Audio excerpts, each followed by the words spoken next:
रक्तांचल में एक बड़ा ही चर्चित संवाद है।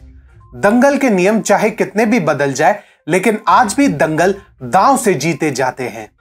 ये बात राजनीति में भी 100% लागू होती है, जहां एक सीट चाहे वो ग्राम प्रधान की ही क्यों ना हो, अति महत्वपूर्ण होती है। राजनीति में अभेद्य कुछ भी नहीं होता, और यह बात योगी आदित्यनाथ से बेहतर कौन जान सकता है। नमस्कार, स्वागत है आपका TFI पर, जो है देश का सबसे विश्वसनीय ऑल्टरनेट न्यूज मीडिया पोर्टल। और मैं अनिमेश पांडे आपको अवगत कराऊंगा कि कैसे योगी आदित्यनाथ कर्नाटका में एक महत्वपूर्ण गढ़ पर भाजपा का आधिपत्य स्थापित करेंगे एवं HD देवेगौड़ा से उनका गढ़ भी छीनने का खाका तैयार कर रहे हैं। इससे पूर्व कि हम आगे बढ़े, यदि आपको हमारे विचार पसंद आते हैं तो आप हमारे वीडियो को लाइक कर सकते हैं एवं आप हमारे चैनल को अवश्य सब्सक्राइब करें और हमारे फेसबुक पेज को फॉलो करें। दरअसल योगी आदित्यनाथ कर्नाटका के मांड्या क्षेत्र में बहुचर्चित केआरपेट कुंभ मेले में भाग लेने जाने वाले हैं। वे 16 अक्टूबर से प्रारंभ होने वाले इस मेले में बतौर प्रमुख अतिथि सम्मिलित होंगे और इस मेले का उद्घाटन करेंगे। तो इसमें इतना महत्वपूर्ण क्या है? कहते हैं कि उत्तर प्रदेश के मुख्यमंत्री योगी आदित्यनाथ को राज्य में अपना जनाधार मजबूत करने के लिए भेजा जा रहा है।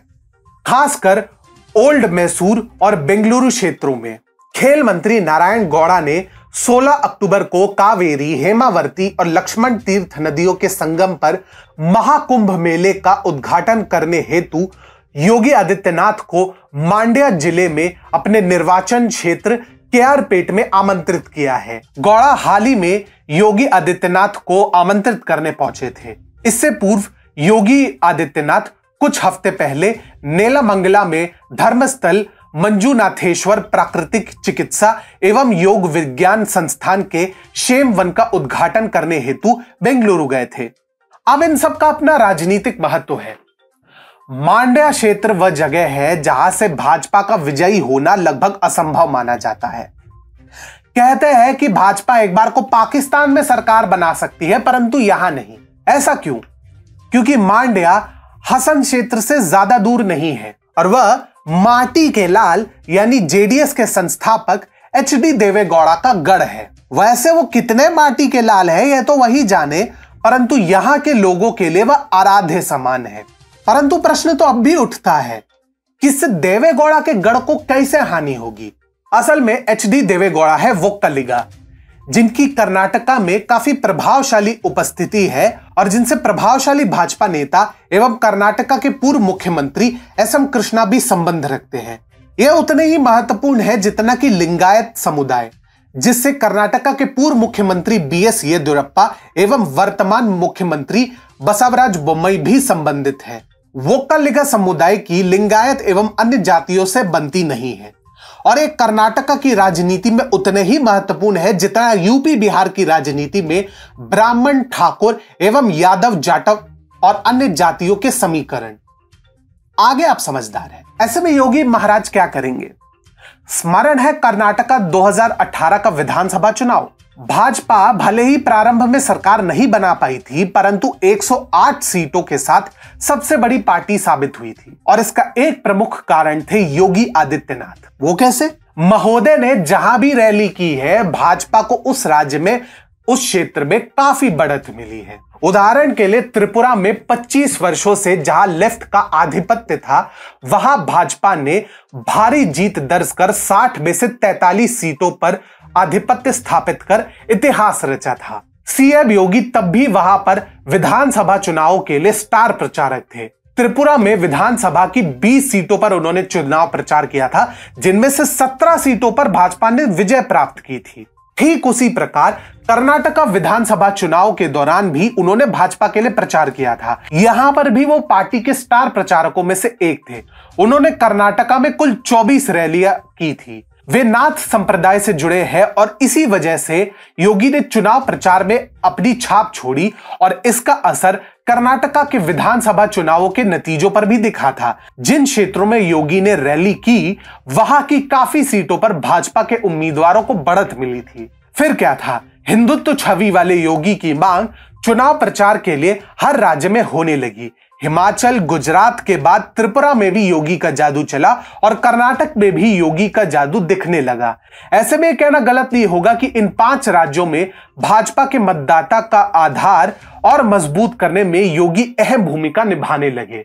इसके अतिरिक्त योगी आदित्यनाथ नाथ संप्रदाय द्वारा संचालित गोरखपुर स्थित गोरक्षनाथ पीठ के अध्यक्ष भी हैं। यह पद उन्हें अपने आध्यात्मिक गुरु एवं राजनीतिक नेता महंत अवैधनाथ से विरासत में मिला। तो नाथ संप्रदाय का कर्नाटका से क्या नाता? असल में कर्नाटका में नाथ संप्रदाय का एक प्रमुख वर्ग वास करता है और नाथ संप्रदाय के महंत को इनके अनुयायी अपने आराध्य का दर्जा भी देते हैं। वर्ष 2018 में भी योगी जब भाजपा के स्टार प्रचारक के रूप में कर्नाटका आए थे तो कहीं ना कहीं उनके इसी व्यक्तित्व की कुछ भूमिका अवश्य थी, जिसके कारण भाजपा 108 सीटें प्राप्त करने में सफल रही थी। और जैसे एक व्यक्ति ने कहा था, अंग्रेजी में कहावत है, मोर रिस्क मोर पेन, और मोर पेन यानी कि मोर गेन। कैसा पूर्व में भी हुआ है? निसंदेह। वर्ष 2019 के लोकसभा चुनावों में कर्नाटका में भाजपा ने 28 में से 25 संसदीय सीटें अपने नाम की। यदि हम इसमें भाजपा समर्थित कर्नाटका में मांड्या से निर्दलीय उम्मीदवार एवं अभिनेत्री सुमलता को भी जोड़ ले तो कांग्रेस और जेडीएस के हाथ केवल एक सीटें लगी थी। कर्नाटका में भाजपा की यह विजय कितनी महत्वपूर्ण है, इसका अंदाजा इसी बात से लगाया जा सकता है कि कई दिग्गज जैसे मल्लिकार्जुन खड़गे, पूर्व कांग्रेसी मंत्री वीरप्पा मोइली एवं के.एच. मुनियप्पा एवं राज्य के तत्कालीन मुख्यमंत्री एच.डी. कुमारस्वामी के बेटे निखिल गौड़ा अपनी अपनी सीटें बचाने तक में पूरी तरह असफल रहे थे। जाने माने अखबार द हिंदू के हिंद CSDS लोक नीति सर्वे ने भाजपा के प्रति बड़े जनाधार को बखूबी दिखाया है। सर्वे डेटा के अनुसार केंद्र सरकार की नीतियों के प्रति जनता का व्यवहार काफी संतोषजनक रहा। लगभग 3/4 लोगों ने केंद्र सरकार की नीतियों में अपना विश्वास प्रकट किया। यही नहीं, कर्नाटका राज्य के जातिगत समीकरण भी इस बार भाजपा के पक्ष में दिखाई दिए। एक तरफ जहां उत्तरी कर्नाटका में भाजपा ने लिंगायतों में अपना समर्थन बरकरार रखा, वहीं जेडीएस और कांग्रेस के बीच बेमेल गठबंधन के विरुद्ध दक्षिण कर्नाटका, विशेषकर वोक्कलिगा बाहुल्य ओल्ड मैसूर की जनता में काफी आक्रोश देखने को मिला था।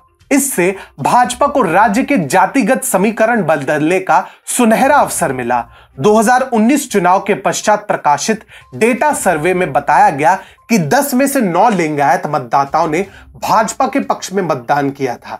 यही नहीं, भाजपा राज्य के अन्य ओबीसी एवं दलितों को भी अपनी ओर आकर्षित करने में सफल रही। वहीं ओल्ड मैसूर के क्षेत्र में स्थित वोक्कलिगा समुदाय का भी जेडीएस से मोहभंग प्रारंभ हो गया। सर्वे डेटा के अनुसार पिछले विधानसभा चुनाव में 10 में से 6 वोक्कलिगा मतदाताओं ने भाजपा के पक्ष में मतदान किया। कई विशेषज्ञों के अनुसार कांग्रेस और जेडीएस का कुल मत प्रतिशत भाजपा को हराने के लिए पर्याप्त था, पर यह अनुमान सच्चाई से कोसों दूर रहा था। रही सही कसर कांग्रेस और जेडीएस के स्थानीय कैडरों के बीच तालमेल की भारी कमी ने पूरी कर दी। इतना ही नहीं, दोनों खेमों में उम्मीदवारों के चुनाव को लेकर काफी असंतोष व्याप्त था और इसी अंदरूनी लड़ाई का परिणाम रहा कि कांग्रेस और जेडीएस का गठबंधन कर्नाटक में पूर्णतया विफल रहा। ध्यान देने वाली बात है कि इस समय कर्नाटका में हिंदुत्व अपने चरमोत्कर्ष पर है और कर्नाटका प्रशासन ने यह भी सुनिश्चित किया है कि किसी भी स्थिति में तुष्टीकरण को ना तो बढ़ावा दिया जाएगा और ना ही स्वीकार किया जाएगा, जिसका प्रमाण हिजाब प्रकरण और हलाल झटका इत्यादि के विषय पर देखने को मिला है। इसके अतिरिक्त योगी आदित्यनाथ एक बार फिर प्रचंड बहुमत के साथ उत्तर प्रदेश में सत्ता वापसी करने में सफल रहे हैं। ऐसे में यदि वे भाजपा के लिए कर्नाटका में इस तरह से प्रचार करते हैं तो ये ना केवल भाजपा के लिए सोने पर सुहागा होगा, अपितु इससे यह भी सिद्ध होगा कि आज भी हिंदुत्व भाजपा के लिए सबसे महत्वपूर्ण कड़ी है, जिसमें योगी आदित्यनाथ जैसे दमदार नेता एक महत्वपूर्ण भूमिका निभाते हैं। अब समझे क्यों कर्नाटका में यदि रहना है तो योगी योगी कहना है।